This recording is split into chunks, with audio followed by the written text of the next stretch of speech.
Hey everybody, hello from sunny Florida, sunny, humid, hot Florida, where strange and sort of horrific events have recently happened. Anyway, it's a couple of weeks at least since I've been on a live stream. I don't feel good about that.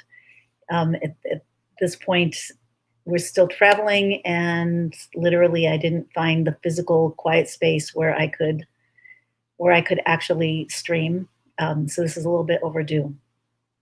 But I've been asked to talk about what happened, the building collapse that happened in Surfside, and what it means, and as far as I can tell, and what we can do about it. And the truth is, like everybody, I've thought so much about this and been through my own roller coaster of up and down. It's really interesting. It says that God directs the footsteps of man. So it's really interesting that we actually we've been moving from place to place.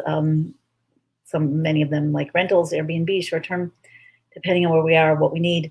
So we were in Surfside until like a week, well, 2 weeks ago, this coming Wednesday. So we're in Surfside until we were moving out that Wednesday to another Airbnb in Fort Lauderdale, where with our family from Canada, our daughter and son and their two little babies. And so by the time we got there, it was evening. It was probably 8 or 9, and then in the morning we heard that at 2 o'clock, people sleeping peacefully in their beds. I mean, none of us have words, right? Really hard to imagine. So it feels probably personal to a lot of us, but it feels weirdly, very weirdly personal for me in a certain sense. Knowing what the neighborhood was like also, and driving back there and seeing the police presence and things closed down, and hearing from my son-in-law's brother who lives right across the street that, they had to move out for the demolition. I don't want to go too into it because I just know that people have questions and I have questions. And every time something happens, I don't know about you, but for me, I have been tuned into Station Geula, Station Redemption, 0770 whatever that station is. I've been tuned into it for so long now because of being activated by the Rebbe way back in 1991. Life events that happened to me then that made me prime for activation. And once that happened, I could not see life not in the context of the redemption process. I could definitely see life sometimes as really constricting, painful, challenging, indescribable. I don't want to use the words that I want to use.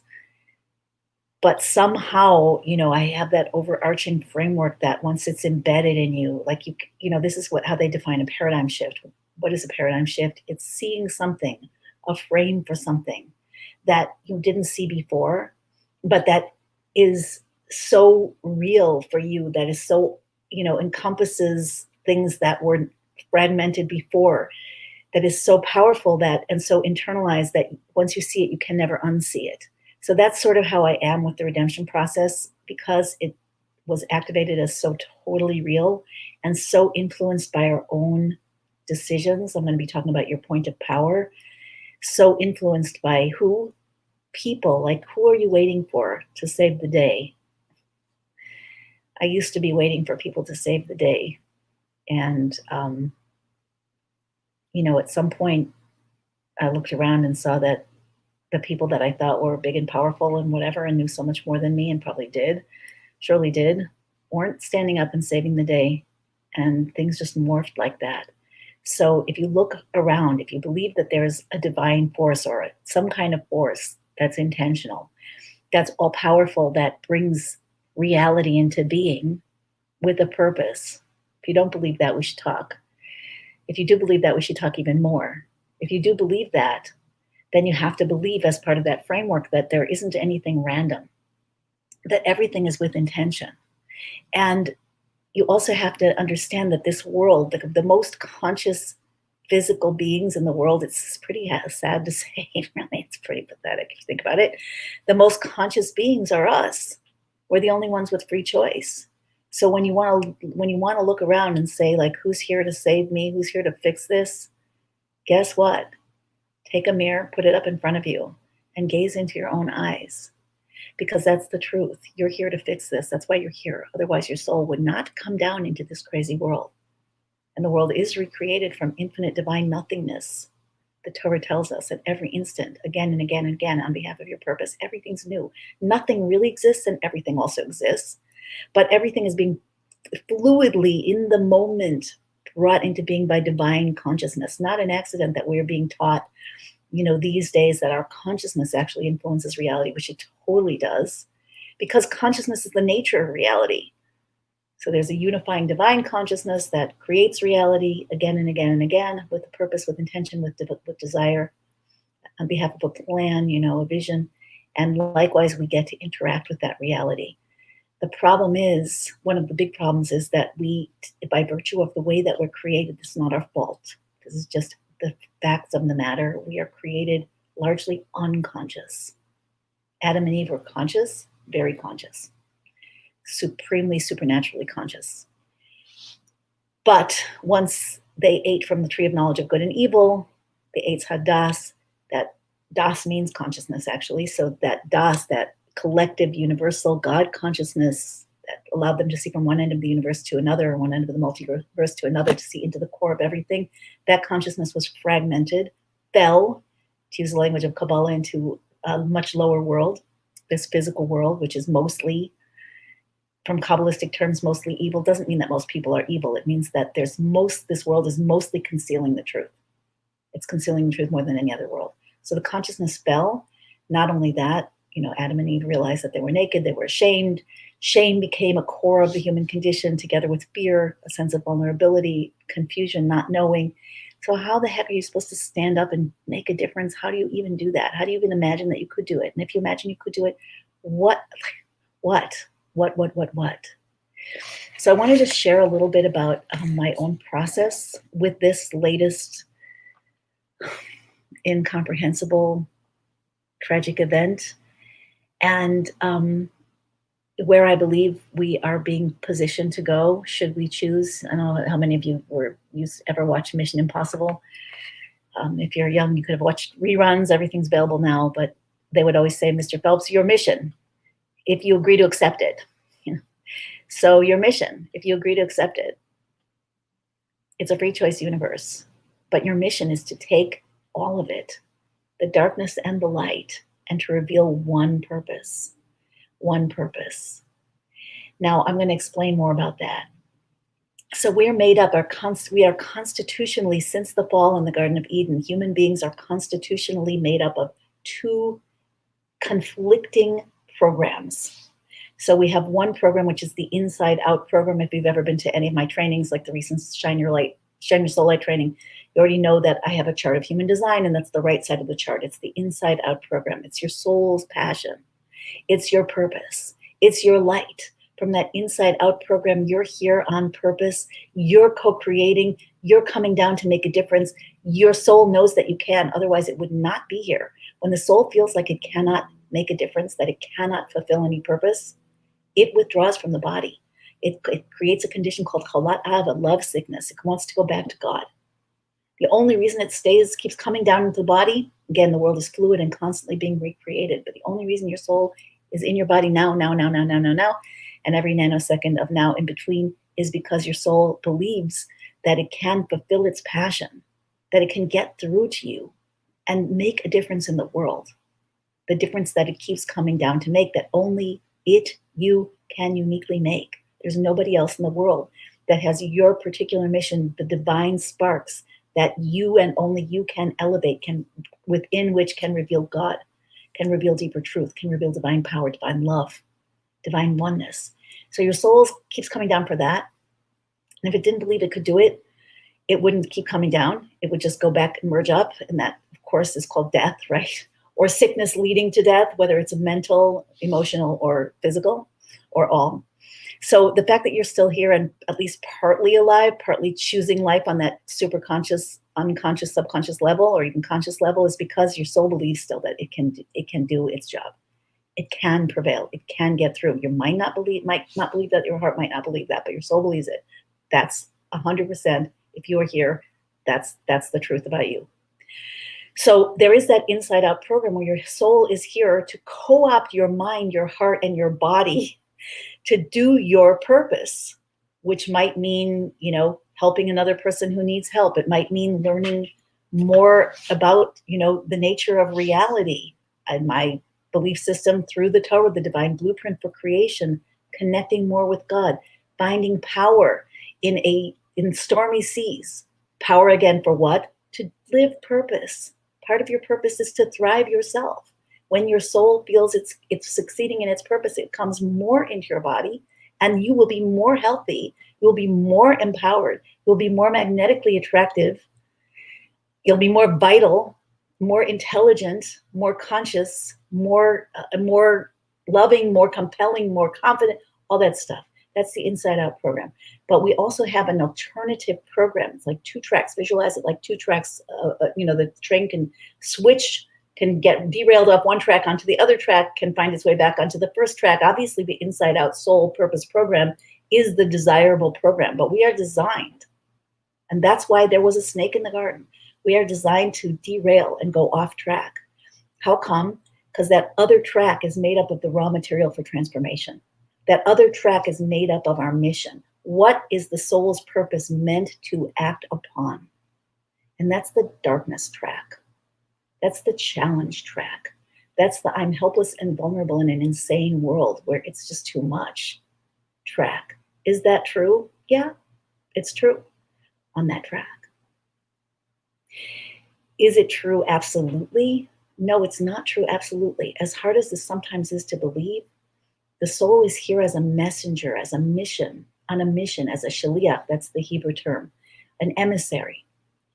From its source, it's part of its source, it's here as an emissary to inhabit the body, to illuminate the body, the mind, the heart, the ego, the personality, the life, in order to enact and reveal the divine vision within a world that conceals it.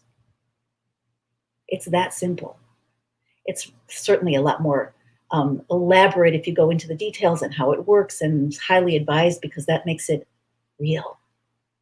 There's another just extraneous kind of tangential secret that the only way that we can make this all real is to understand it, how it applies in the details, specifically through learning the details in the blueprint. Part of what I teach as part of the Gate of Unity in the influencer program in the school. By the way, if you want to know more about that, reach out to me. You can email me at thegateofunity@gmail.com, thegateofunity@gmail.com. And if you want to set up a short conversation, see if the influencer program is for you, that is possible to arrange. Okay, back to the point. The other track, therefore, is full of challenge, darkness, derailment, triggers. And some of those are personal, some of those are global, some of those are cosmic, some of those are, communal, cultural, whatever it is. All of it is designed to trigger the unconscious viral program, virus, like a computer virus, that was implanted in human consciousness and inherited in every generation after the fall, after the eating from the tree of knowledge of good and evil in the Garden of Eden. It's the voice of the snake, that cunning beast, You could be like, God, why do you have to listen to him? Eat from the tree he told you not to eat from, and you'll be so powerful. Okay, that got internalized and has become, together with the shame, the guilt, the fear, and so forth that caused, and everything else about the human condition in exile, in order that it could be transformed. Because nothing is meant to remain untransformed. If the snake had not prevailed, not been cunning enough to convince Adam and Eve to eat, if Eve hasn't, according to some deeper opinions, had not sensed that she was meant to do this as part of her contribution to creation, that snake would have, and with all of its evil, would have remained forever untouched. Adam and Eve and all of us would have been recipients of divine light, like angels, like spiritual beings. That might sound very appealing right now, but that's not the purpose. We're meant to be co-creators. So looking at this, that happened in Surfside, back to my own personal experience. And then we had a fast day, Shiva B'Tammuz, the 17th of Tammuz. It's one of the 5 minor fasts. They all commemorate, bring to our memory, bring to our experience a little portion of the suffering that occurred when the temple was destroyed, when the exile, this last 2,000-year exile began. So we're meant to fast on certain days, meaning not to eat, not to drink. In this case, from a couple of hours before sunrise, I think it was like 5 o'clock in the morning or 4:30, whatever, I don't remember, until I don't remember the exact time, somewhere close to 9 o'clock at night, and it's hot. Okay, that wasn't such a big deal. The fasting wasn't so hard, but my emotions were very hard. I became very angry. The more I was fasting, the more I became angry. And the more I was thinking, like, why are we still doing this? Is this the reality that the Rebbe told us to lean into? Is this like talking to God, who I address as Hashem? Hashem, is this a relationship that you want with us? Is this it? And part of me was, kind of resonating with what I heard a lot of people say, that we have to, look into ourselves, which of course we always do, because we're here to co-create and because there's always something that we can up-level.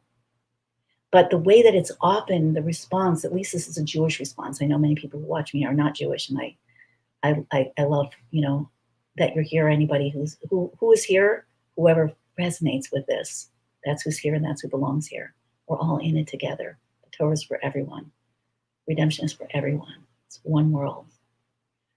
But anyway, so it's very Jewish, and maybe it's also very human-ish, I don't know, to see a tragedy and to immediately take responsibility for it. Now, the Torah tells us to do that. So this is a little tricky, what I'm going to say. But there are two different paradigms, two different tracks in this train. And depending on which one we choose, we will either be in reaction based on the past, based on our reactions to the negativity, to the triggers that are occurring, or we will be in the leaning into the light of the future based on the divine vision and our soul's desire. Left side of the chart, right side of the chart. Gullus, exile, redemption, Geula.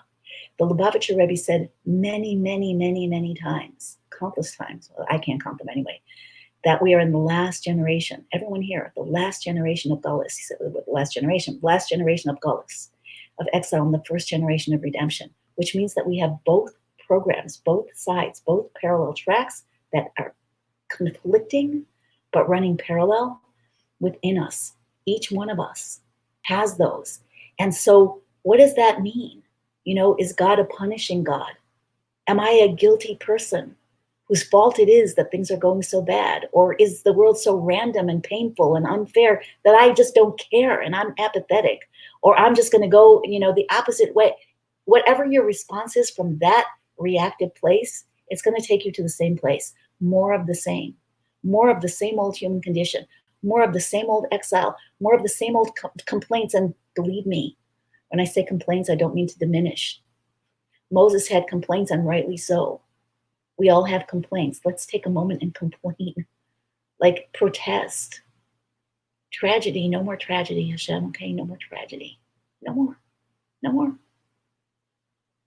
And bring it all back, because that's a promise of the Torah, that everyone will come back in an upgraded way.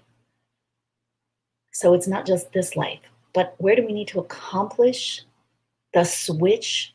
So it's easy to get derailed from the right side, from the redemption track, from the inside out soul-based track, to the left side, the reactive, the gullus, the challenge track. That's easy. That's literally no-brainer. That happens all the time by default. The trick that we need to master is how to get ourselves to jump the left side track, the old past-based, reactive, painful tragedy, alone, helpless, vulnerable, nothing I can do, guilt, shame track, into the powerful, conscious, God love connected, divine power connected, growing, expanding, responsible, but joyful, vital, passionate, empowered, divinely empowered co-creator.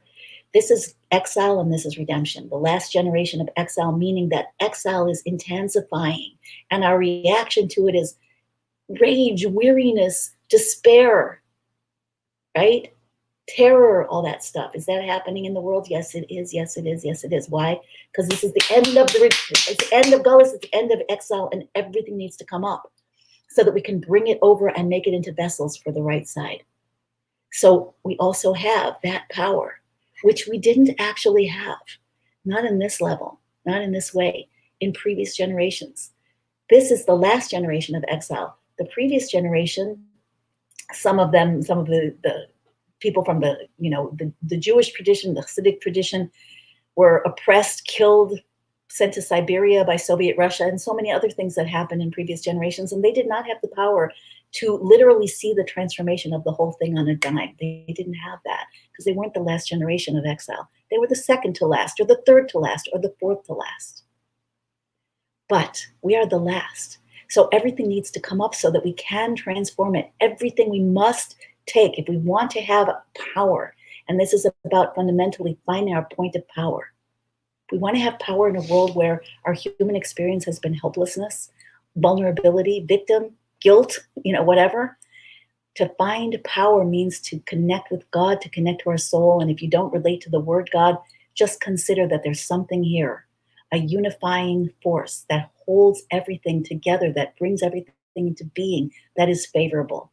Again, if you don't believe that that exists, I'm not sure why you're listening, but feel free to reach out and talk to me, or share it in the chat.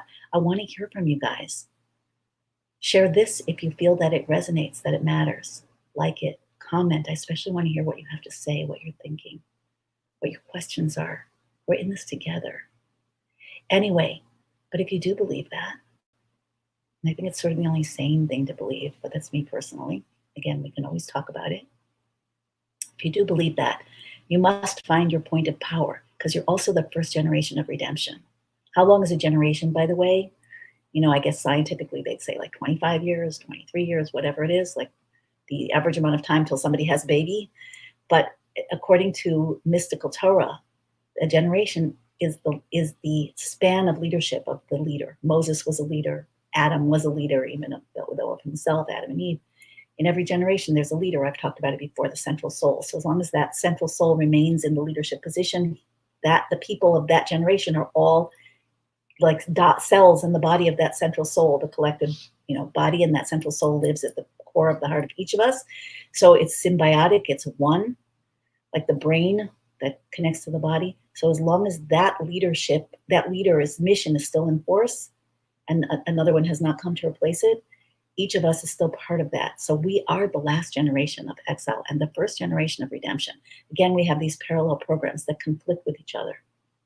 So to get derailed from one to the other, to find a way to flip back, stronger, deeper, more empowered. Always has to be stronger, deeper, more empowered.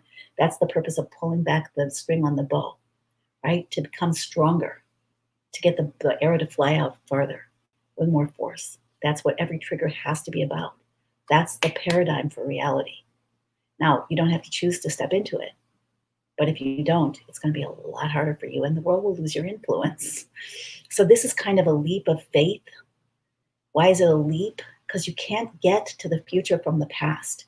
You can't hold on to the past, validating and verifying that everything you're doing has been proven correct and it's going to turn out a certain way, because that causes an endless repetition of what has already been. We are at a jumping off point, like a quantum leap point, where we now have the potential, not the certainty, not the already completely revealed reality. We have the potential of taking our last generation of gullus experiences, of exile experiences, and using them as the raw material to flip over stronger. There's a core phrase for this given in the Torah, Yerida L'Tzarech Aliyah, a descent that is on behalf of a greater ascent. Again, it's like you bounce the ball, it flies up. You crouch to leap. You pull back the string to fly the arrow forward. This is everything in the world is an analogy divinely created as such. So this is a core principle. You get a supercharged power by pulling back and shooting forth, propelling forth. So that is without explaining. It's not possible to explain away a tragedy. The best that we can hope for is to be able to find power and deeper connection, deeper power, instead of just shriveling up and falling away. And then through that deeper power, to take another leap forward in transmuting our own life circumstances, our own consciousness, our own emotions, our own confidence and empowerment in action. And that does co-create without a doubt. How come things co-create? How come the law of attraction, blah, blah, blah, blah? Because what's manifestation all about? When were those words introduced? Not that long ago, because we are the first generation of redemption.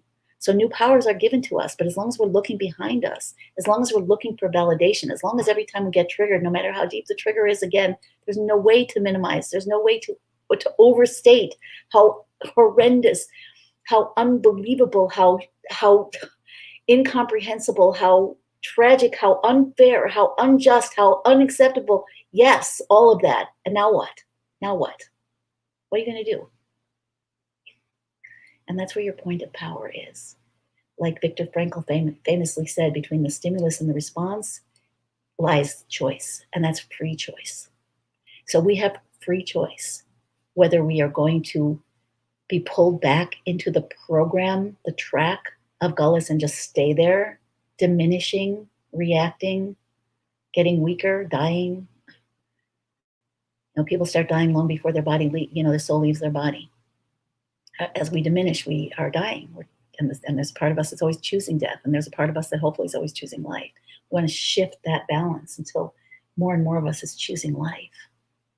And then we have a new source of life, literally from above what I sometimes call the snow globe, this like ball in which we're all, like this tiny ball in which we're all like walking around and doing things and thinking it's all there is. No, it's not. There's another realm that's vastly, infinitely bigger than this snow globe. And we are empowered now as the first generation of redemption to draw from that realm. What do we draw from that realm? Vision, inside out, co-creative powers, miracles, partnership with God, a new relationship, stepping into a new relationship. It's okay to get mad. I think it's part of the process. So I felt rage on that fast day, as well as, grief and helplessness and all that stuff. I can only talk about what I can talk about because I experience it, but it's not all I experience. I have a bigger frame, and I'm working and praying always toward a bigger and bigger frame, because as we enlarge the snow globe and we do that by drawing light, power, and new experience from the vision that goes beyond the snow globe. You could call that, for those of you who are familiar, the snow globe, Mamali Kol Almin. Shem Elokim, beyond the snow globe, Sovev Kol Almin, Shem Havaya.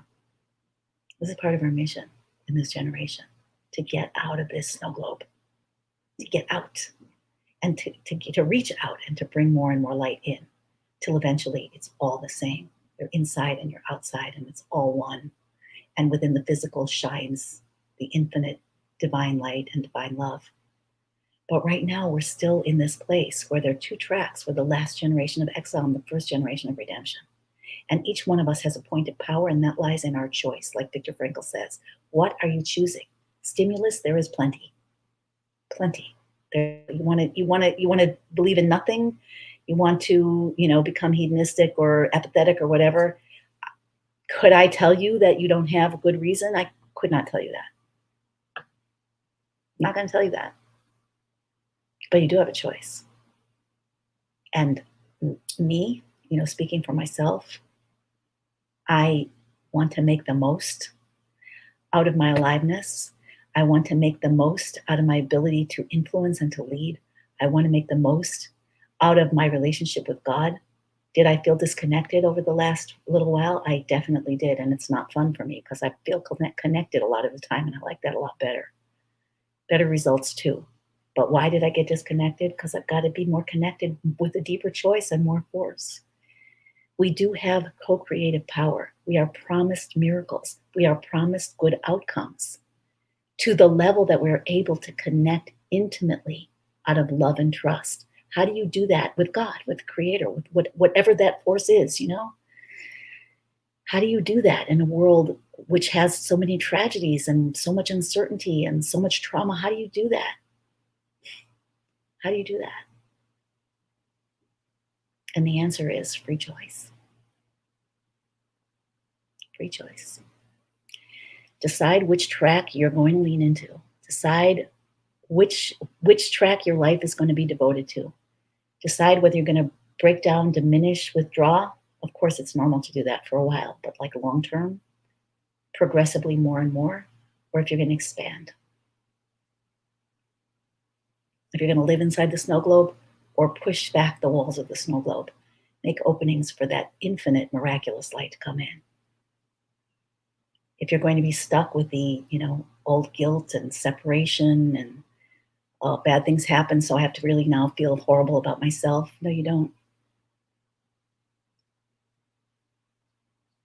You can choose to make a difference instead. And we don't make a difference, not a long-term significant difference, by feeling guilty. Yes, now and then it's appropriate to feel bad about something about ourselves. If it's as the Tanya says, bitterness is a hot emotion. It's an activating emotion. So if you get, excuse my language, pissed off at something in yourself or about life, that can be very activating, motivating to create a shift. But guilt is like mud, and as you feel like long-term guilt, you're like a pig rolling in the mud. It gets comfortable, gets to be a way of life. You're done. So right now, we all live in a world which is temporal, temporary. The bodies are temporary, and we don't have a whole lot of choice about how things unfold. But if you're tuned in, you are aware, more and more aware, that you have more and more choice, more and more influence, and that the more you can align and choose that influence and do the work, do the learning, use the transformational techniques, engage, like I sometimes say, intend, show up and engage. The more you do that, the more those powers, that right side of that right track, that inside out soul, purpose, passion, co-creation, miraculous track, the more it becomes the reality. It is in between the stimulus and the response, Viktor Frankl, that we have the choice, the free choice. And that's the choice that's up for us today. So I am choosing, and this is what I came on to say, I cannot explain. I mean, I can explain things theoretically through the theories of Chassidus. It helps me sometimes, but in the face of this, it's not even moral to explain. Who has the right to explain this level of suffering or any level of suffering? Nevertheless, we have a choice.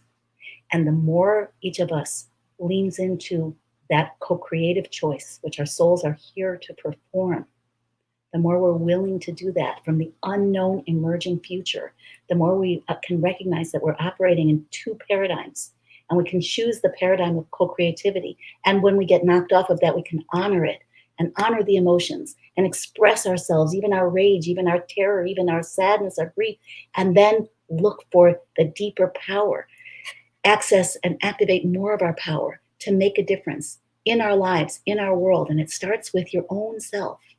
So you feel like you've been knocked off happiness into pain, choose happiness on a deeper level, unconditionally.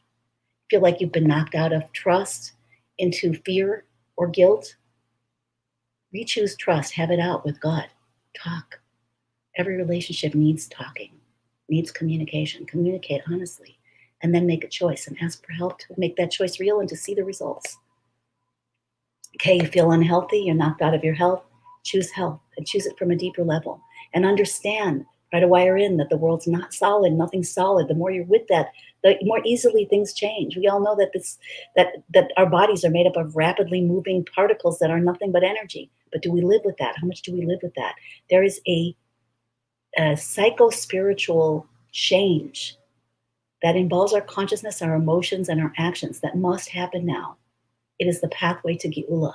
And everything that occurs in our world is part of it, whether it is through darkness or light. The more we choose co-creativity, I believe, the less it has to be dark and the more it will be light. Just like any birth process, the more you're leaning into the vision, the more you're aligning with the contractions instead of resisting them, the more you're using your energy to further the process, the quicker it happens, the easier it happens, the less pressured or painful it happens. And that's a reality. And that's the reality I'm choosing. Because that's the choice I have. And because there are so many signs of redemption. That's why this is so shocking. That's why, we look and we are like, it's not supposed to be like this. Since when do human beings think that life is supposed to be la-di-da and always happy? Well, the fact that some of us sometimes feel that way, if you're a cynic, you may not, but a lot of us do feel like it should at least be like that. How could this, my reaction was still, again, this is happening, Hashem, this, what? In a much deeper way, in a much more totally, it blows the mind and heart completely out of the water. even if we're watching at a distance. It's impossible to even, it's unbearable to imagine, being, it's unbearable. So I'm not going to go there. But what is my choice? What do I want to lean into? What is my point of power? That's my business. And that's what I'm interested in working with myself and in facilitating for other people. So if that resonates for you, what is your point of power? What is the world you want to see? What are you going to do about it? So one of the things that we can do, that the Rebbe teaches us to do, is to look with redemption eyes, to try to see everything in the context of redemption. And again, if we're shocked or blown away from that, we cannot see it in the particular action, use that to bring more redemption. And then switch your focus. You feel sad? Okay, honor the sadness. We can't float on top of things. It doesn't work like that. We're meant to transmute the darkness of the left side into the brilliance of the right side, the power, the divine power. But then shift back. How can you be happy? How can you bring more joy to others? How can you have a new relationship with God? How can you lean into trust in a world of trauma? That's free choice. It's a really free choice because it's not evidence-based. And then if you did have that trust, how would you act? What would you do? How would you speak? What different choices would you make? What would you learn? How would you nurture your mind and your heart and your body? So like that, I hope the paradigm is clear. That's the choice that we have. That is the point of power. So instead of asking why, it's actually in a way immoral to ask why on other people's tragedies. For sure it's immoral on other people's tragedies. And it might even be on our own. Like, can something justify this? Do we have to vote that it's okay? No, we don't. But we can vote for power. We can vote for a new relationship. We can vote for the track of redemption instead of the track of exile. Because remember, quoting again the Rebbe, we are the last generation of exile, meaning exile is up front. It's up close and personal. It's so intensified. And the first generation of redemption, which means that all of the reality, the divine love, the prosperity, the wellness beyond what's possible, the miracles, etc., etc., etc., on a personal level, on a global level, on a cosmic level, it's all here, waiting to be revealed from within the quantum soup, the divine vision, however you want to look at it. But who gets to reveal it? You, if you want to. That's the choice that we have. Always when we create from the inside out, from the future, because it's the future, it never existed before, so we have to say that the results are unpredictable. That can be disturbing for the ego, which loves predictability, but it also is our biggest point of power, because given that it's unpredictable, it's not going to be a repetition of the past. It's going to be different. It's going to be very different. We don't know how different it can be, and it's a work in progress, so it can be more different every time. Anyway, that's what I wanted to say. Crazy times, amazing times. And what is the question that is most important? It's not like why, like how long. That is not. Those are not questions that we should ask or can get answers to. And especially like how long is this going to happen? That's not a good question because it is consciousness dependent. How long? Until we make the shifts. Enough for things to change. We're the vessels. The light of redemption is here. So it could be another instant. Could be another day. Could be a week. Could be a month. I hope not. But how awake are we going to be? How much in choice are we going to be? How much newness are you willing to operate from and integrate into your daily thoughts and words and action? Because each of us, and I will end with this. I just learned the Sikha, the sacred text of mystical Torah from the Lubavitcher Rebbe for the portion of this past week, Pinchas, and I just relearned it on Shabbat, and the Rebbe said there at the end something I want to share with you, and again I'll end with this. The Rebbe said a person reading this could say to himself, I'm just one little person. I live in one moment of time, in one little corner of the world. It's not even the center. The world is so huge. What impact could I actually have? How could you tell me that I could bring redemption to the world? And the answer is it's because everything contains everything, which physics also now tells us. It's a holographic universe. Everything contains everything in it, like every cell contains, an awareness of the whole body contains the brain. And I think it's more than that, because really one person is a whole world. So everything contains everything. And if from your one little corner of the world and your one little moment of time and your one little mission in the scheme of things, if you actually invested in it completely, searching and finding and revealing Geula, step by step, leap by leap, depth by depth, dimension by dimension, at some point you'll hit that water, like digging for the well, and that will be the source of water for the whole world, which is why Maimonides can say that every person has to view the world as completely balanced between light and dark, good and evil, exile and redemption, and know that his one good action, his one good word, or even his one good thought can tip the scales towards salvation, into salvation for the entire world. That's because it's a holographic universe. That's because you're at the center of it. So if you think your choice doesn't matter, think again. You do have the freedom to make any choice you want. But what world do you want to live in? What world do you want to give your children? What world do you want to give to all humanity? And which track do you need or do you get to connect with and live into meaningfully, as close to every moment as you can? And none of us is perfect and it's a work in progress, but we get better if we choose to. We can either expand or diminish. What do you choose? And that choice is your point of power. Okay, with prayers for the redemption to reveal right now in each of us and in the world as a whole, for our lost loved ones to return with glory, with unimaginable joy, for the inner lights to turn on and the light of the world to shine forevermore, for death to be swallowed up forever, certainly not to even mention sickness, poverty, jealousy, war. It's all going away. But while it's going away, last generation of exile, it's intensifying so we can have a choice. Consciousness equals choice. What choice are you going to make?